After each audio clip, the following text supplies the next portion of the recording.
নমস্কাৰ, আজি মই খিচিৰি ৰেচিপি এটা লৈ আনিছোঁ। তাৰ কাৰণে কচু, মূলা, ৰঙালাও, চাউল, মুগ দাইলখিনি ভাজি লৈছোঁ। তাত মছলা, ৰচুন, পাঁচফোৰণ, ঘি লৈছোঁ।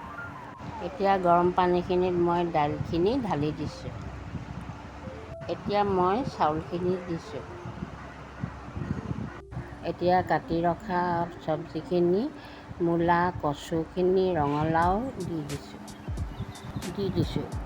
এতিয়া মই নিমখ অকণমান দি দিছোঁ। এয়া ঢাকি থৈ দিছিলোঁ।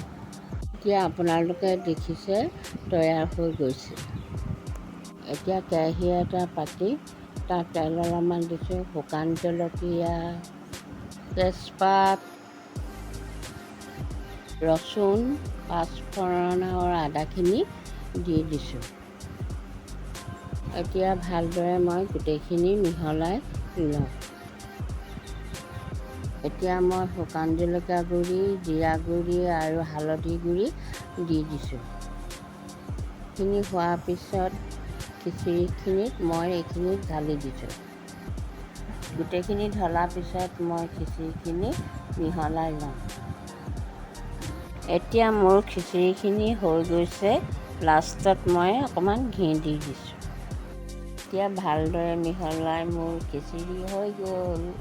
ভিডিঅ'টো চাই কেনে পালে জনাবচোন। লাইক কৰিবলৈ নাপাহৰিব। ধন্যবাদ।